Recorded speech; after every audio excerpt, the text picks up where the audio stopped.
तुम्हारे जीवन में भी पत्थर के कारण त्रेता पहले आ जाता है, द्वापर बाद में आता है। कैसे?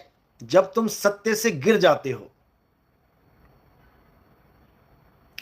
तब द्वापर में आते हो, यानी दो में, एक को छोड़कर दो की भक्ति शुरू करते हो। दो कौन है? मन और माया। इसी को कहते हैं ब्रह्म और प्रकृति, पुरुष और प्रकृति।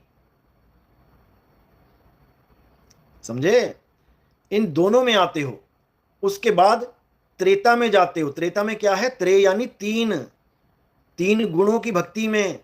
कौन से तीन गुण? रजोगुण, सतोगुण, तमोगुण। जब ब्रह्म और माया को भी छोड़ के और नीचे की भक्ति में आ जाते हो, तीन गुणों की भक्ति में, तब त्रेता में आ जाते हो। और त्रेता से भी जब नीचे गिर जाते हो, आजकल देखो बच्चे क्या मंदिर में जा रहे हैं तीन गुणों की भक्ति करने, मोबाइलों पे रील बना रहे हैं, नाच रहे हैं, गा रहे हैं, लाइक्स देख रहे हैं, कमेंट्स पढ़ रहे हैं, पूरा दिन इसी में निकल जा रहा है।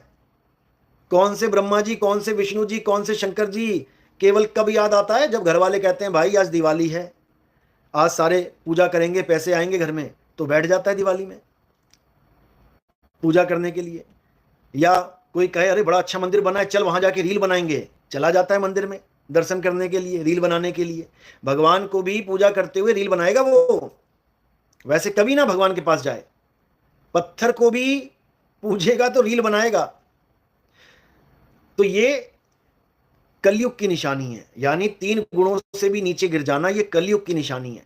पूजा भाव, भक्ति, वंदना सब खत्म। तो सबसे पहली भक्ति सतभक्ति, एक की भक्ति, उसके बाद मन माया यानी द्वापर की भक्ति, उसके बाद त्रिगुण की भक्ति, और उसके बाद कोई भक्ति नहीं, बर्बादी। तो इसी तीन गुणों के भक्ति में भूल पड़ा संसार, और कहें कबीर निज नाम बिन कैसे लागे पार। तो आपके जीवन में ब्रह्म और माया की साधना भी इतनी आसान नहीं है कि आप कहो कि मैं ब्रह्म ज्ञानी बन जाऊं, नहीं। सबसे पहले आपके जीवन में त्रिगुणी भक्ति आती है। पत्थरों की पूजा करते हैं सब। अरब देश में भी आज जो मस्जिदें बनी हुई हैं उनमें भी शिवलिंग विराजमान हैं, क्योंकि पहले इन्हीं की पूजा की जाती है। उसके बाद इनसे ऊपर उठ के निराकार की भक्ति में आया जाता है, यानी ब्रह्म और माया की भक्ति में। ब्रह्म भी निराकार और माया भी निराकार। निराकार निर्गुण है माया, तुमको राखे भरमाई हो। समझ लो। कबीर माला श्वास उश्वास की फेरेंगे निजदास, 84 भर में नहीं निश्चय मिटे कटे कर्म की फांस। हजारों बार बताया मैंने इस दोहे के बारे में। सांस उश्वास का मतलब होता है आती जात, आती सांस जाती सांस। आती सांस जाती सांस का मतलब है पल पल, सोते हुए भी आ रही है जा रही है, भूल नहीं रहे हो। सांस लेना आ गई तो जाना नहीं भुला रहे हो, और चली गई तो आना नहीं भुला रहे हो। कैसे याद है ऑटोमेटिकली। इसी प्रकार आती सांस जाती सांस की तरह ही, यानी पल पल उस मालिक को याद करना है। श्वासों में नहीं नाम लेना है। याद करना, सिमरन करना और नाम जपना दोनों में फ़र्क है, भेद है। सांसों में नाम जपोगे वो भी जाप में ही आ जाएगा, मंत्र ही होगा वो भी। तो साहिब कह रहे हैं जाप मरे अजपा मरे अनहद भी मर जाए, सूरत समाए शब्द में वाको काल ना खाए। समझ लो। चरणामत देना बहुत गलत बात है।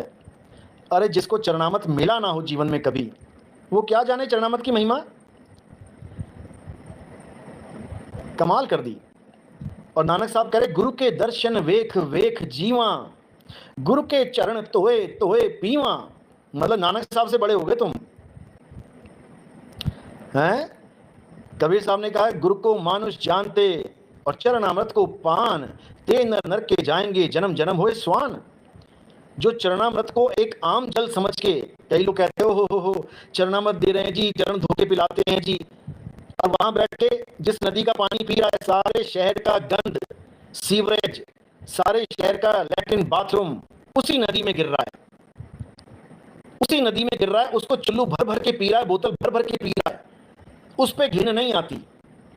दुनिया भर के जानवर उसी में मल मूत्र कर रहे हैं, लाशें बह रही हैं, गंदगी भरी पड़ी है, पानी अगर कोई टेस्ट करवा ले तो पीने लायक नहीं है।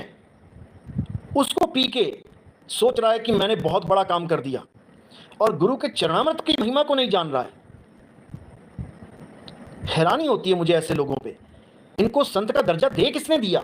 हालांकि किसी ने दिया नहीं है, ये तो चलते फिरते आया आया राम गया राम है ये।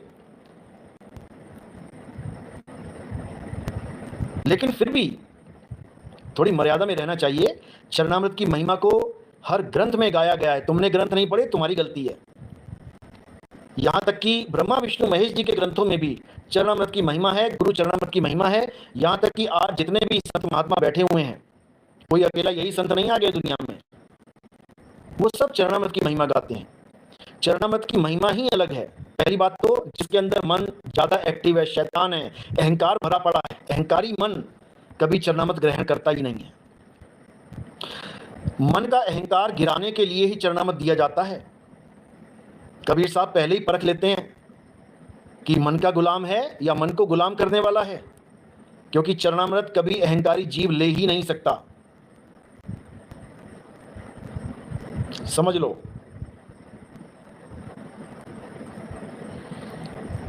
बहुत बड़ी किस्मत से चरणामृत मिलता है।